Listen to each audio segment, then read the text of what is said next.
L'épisode du jour, c'est un petit sujet mécanique et aujourd'hui, l'épisode, c'est comment faire face à un pneu indémontable. Alors, qu'est-ce que c'est qu'un pneu indémontable? Bon, un pneu indémontable se démonte toujours, mais dans les bois, ça peut être compliqué. En atelier, quand on prend les grands moyens, par exemple, si on utilise la pince du pied d'atelier Cometo, généralement, on arrive à déclipser n'importe quel pneu, mais c'est vrai que ça peut être très sportif parfois. Alors pourquoi c'est sportif? Il faut se poser à un moment donné la bonne question. Si techniquement vous avez l'habitude de démonter des pneus et que généralement ça vous réussit plutôt bien et que vous tombez sur un pneu très difficile à monter, c'est peut-être pas vous le problème, mais il y a peut-être bien un problème avec le couple qui est face à vous entre ce pneu et cette jante. Alors le pneu est un petit peu plus souple, même s'il a une tringle acier ou une tringle en aramide, en fibre de Kevlar pour les pneus souples. Le pneu a une certaine souplesse.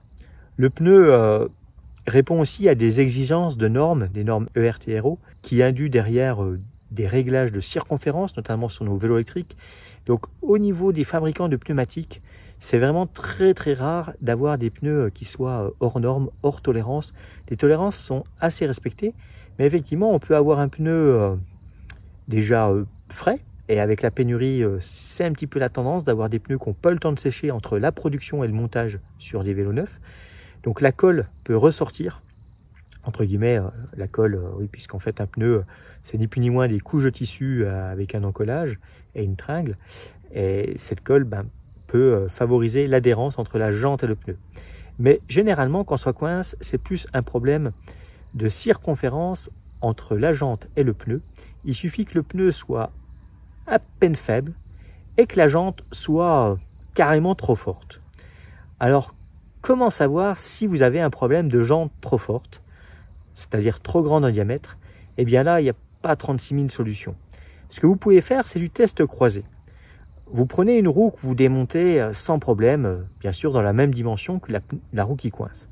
Imaginez que vous avez un pneu en 29 pouces qui se monte et se démonte très facilement sur une roue en 29 pouces. Prenez ce pneu qui se démonte et se remonte très facilement, et une fois que vous aurez réussi à démonter le pneu qui coince sur cette roue de 29, eh bien mettez ce pneu qui ne coince pas. Vous allez vite être fixé.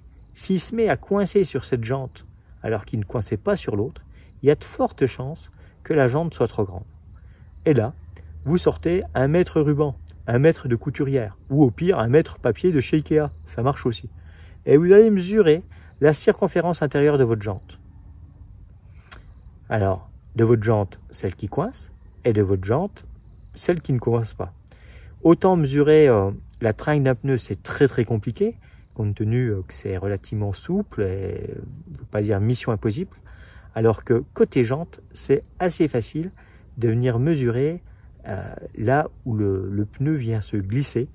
Une autre astuce, ça va être d'utiliser un câble de dérailleur, par exemple, pour prendre la cote et sans même mesurer avec un câble et un marqueur de couleur ou un bout de scotch, vous venez marquer la longueur de la jante et ensuite vous contrôlez cette longueur par rapport à l'autre jante. Et généralement, quand ça coince, on ne parle pas de 1 ou 2 mm, on parle plutôt de 5, 6, 7, voire 8 mm. Et quand vous avez 6 mm de trop sur une jante, eh bien oui, le pneu est très difficile à démonter. Alors si vous êtes à l'atelier, tout va bien, vous avez du gros matériel, vous avez l'étau, vous avez le serre-joint et tout ce qui va bien, voire la pince d'atelier. Par contre, si vous êtes dans les bois, ça peut être compliqué.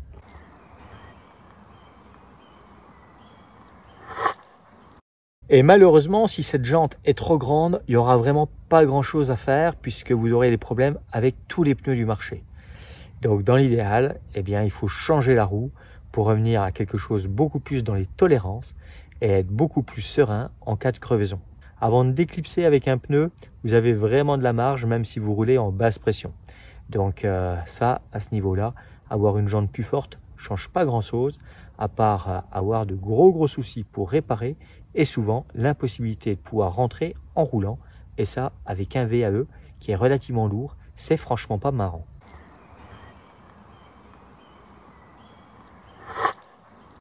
Et dans l'idéal, pour éviter ce genre de désagrément, n'hésitez pas à vous assurer un jour de pluie par exemple, que vous êtes capable de démonter vos pneus de vos jantes pour réparer une crevaison.